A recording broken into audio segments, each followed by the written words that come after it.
दोस्तों, एक बात मैं स्टार्टिंग से कह रहा हूँ कि हमारे बिहार में जो सरकार काम कर रही है, वास्तव में यह कोई सरकार नहीं है, बल्कि एक गैंग है जिसका काम है सिर्फ और सिर्फ बहाली को फंसाना और बिहार के जो बेरोजगार युवा हैं उनका मानसिक और आर्थिक शोषण करना।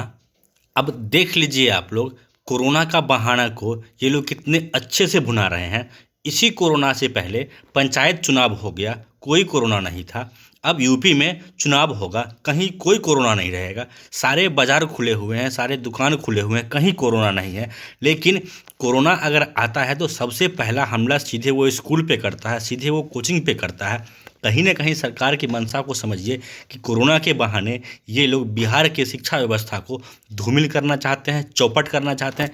क्योंकि इन जालसाजों को भी पता है जिस दिन बिहार की जनता शिक्षित हो गई उस दिन ये लोग इन्हें धक्के मार के बिहार की सरकार से बाहर निकाल देंगे। कहीं ना कहीं यही कारण है कि ये लोग चाहते नहीं है कि बिहार के सरकारी स्कूलों में सही, अच्छे, सक्षम और शिक्षित लोग टीचर बने। क्योंकि जिस दिन शिक्षित लोग बिहार के सरकारी स्कूल में पहुंच गए उस दिन बिहार की जो आम गरीब जनता है वो शिक्षित हो जाएगी, और जिस दिन बिहार की आम जनता शिक्षित हो गई उस दिन ऐसे लोगों का सरकार में कहीं कोई नामो निशान नहीं रहेगा।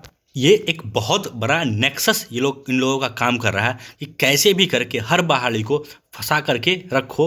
और कितने मासूम लोग हैं हम लोग, जितने भी बिहार के शिक्षक अभ्यर्थी है खास करके, कितने मासूम हैं कि जब ये लोग मेरिट और नॉट इन मेरिट करते हैं और एक शगुफा छेड़ दिया जाता है कि ये गलती बीएसईबी की है। और मैं स्टार्टिंग से कह रहा हूँ, जो लोग हमारे चैनल को फॉलो करते हैं शुरू से, मैं हमेशा से कह रहा हूँ कि ये मेरिट नॉट मेरिट करना कहीं से भी कोई गलती नहीं था।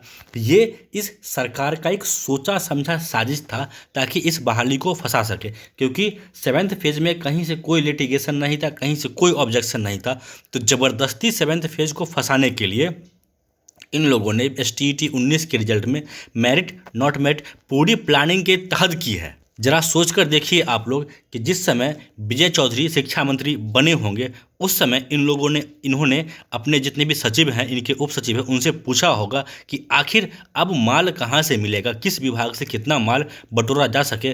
तो फिर इन्हें पता चला होगा कि आने वाले समय में शिक्षकों की जो बहाली होनी है उसके लिए तो डायरेक्ट बीएसईबी ने मेरिट बना दिया है। अब बीएसईबी ने जब मेरिट बना दिया है तो फिर इन लोगों का जेब कैसे भरेगा, इन लोगों को चंदा कहाँ से मिलेगा, इन लोगों की वसूली कैसे की जाएगी। तो कहीं ना कहीं इसके लिए एक लंबी चौड़ी प्लानिंग की गई, कैसे भी करके STET 19 के रिजल्ट को फंसाया जाए और इसको इस तरह से फंसाया जाए कि इसको फिर से उसी पुराने कुचक्र में धकेल दो, ताकि फिर से ये जाएगा नियोजन इकाई में, और नियोजन इकाई में जैसे ही रिजल्ट गया वैसे ही उसका रेट फिक्स है। आप लोग को तो पता ही होगा, जो लोग नियोजन इकाई में गए हैं, कई हमारे मित्र हैं जो नियोजन इकाई में गए हैं, और उन लोगों का साफ साफ कहना है कि सर वहाँ पे बहाली नहीं होती है, नियुक्ति नहीं होती है, दलाली होती है, सीट की बोली लगती है, फिक्स रेट होता है 5 लाख रुपया। जो 6 लाख देगा उसको पहले मिल जाएगा, जो 7 लाख देगा उसको मिल जाएगा। आप लोग अभी सुन रहे होंगे 6 फेज में काउंसलिंग अभी 6 महीने के बाद रद्द की जा रही है। इसके पास पीछे कारण कुछ भी नहीं है। पहले जिन लोगों ने प्रॉमिस किया था कि हम पैसा देंगे वो लोग पैसा नहीं दे रहे हैं, या फिर जो लोग 4 लाख दे रहे थे उस सीट पे आप लोग 6 लाख देने को तैयार हैं। तो ऑब्वियस सी बात है, जिन्होंने 4 लाख दिया उनको वापस कैसे करेंगे ये लोग। सिंपल सा तरीका है, नियोजन को कैंसिल करेंगे और फिर से नया नियोजन कराएंगे। और आप देखिए, जब सब कुछ हो चुका है, सिर्फ और सिर्फ नियुक्ति पत्र बांटनी है, इसके लिए फिर से कोरोना का बहाना किया जा रहा है। कितनी बेशर्मी भरी बात है इन लोगों की कि एक तरफ तो आपके स्कूल में शिक्षक नहीं है, बड़े बेशर्मी के साथ आप लोग हंसते हंसते आते हैं और कह देते हैं मीडिया में कि हम कोशिश कर रहे हैं। शर्म कीजिए सर, आप तो कोशिश पिछले 15-16 साल से कर रहे हैं और ज़मीन पर जो दिख रहा है वो बिल्कुल सिफर है। कभी कभी तो ऐसा प्रतीत होता है कि आखिर बिहारी होना ही लगता है कि कोई पाप हो गया है, बिहार में जन्म लेना ही एक पाप है। क्योंकि कंपेयर करें बिहार को और अदर राज्यों को, वहाँ पे बहाली आती है, जैसे कि और भी बहुत सारे स्टेट हैं जहाँ बहाली आती है 2 महीने, 4 महीने, 6 महीने में लोगों को नियुक्ति पत्र मिल जाता है, लोग जॉब करने लग जाते हैं। लेकिन 6-6 साल बहाली को फंसाने के बाद भी जो हमारे नेता मंत्री है मुस्कुराते रहते हैं। इसे बेशर्मी की हद से ज़्यादा क्या कहेंगे आप लोग। रही बात हमारे शिक्षा मंत्री की, तो इनकी बातों का ना तो कोई पहले वैल्यू था, ना ही आज भी इनका कोई वैल्यू है। यही वो शिक्षा मंत्री है जो कह रहे थे कि 6 फेज की नियुक्ति में पंचायत चुनाव का असर नहीं पड़ेगा। बुरी तरह से असर पड़ा और इन लोगों ने पंचायत चुनाव के बहाने 6 महीने इसको रोक लिया। और यही वो शिक्षा मंत्री है जो हंसते हंसते और बड़ी बेशर्मी से कहते थे कि कोरोना अगर आ भी जाएगा तो इसका कोई असर नहीं पड़ेगा, हम नियुक्ति पत्र बांटेंगे।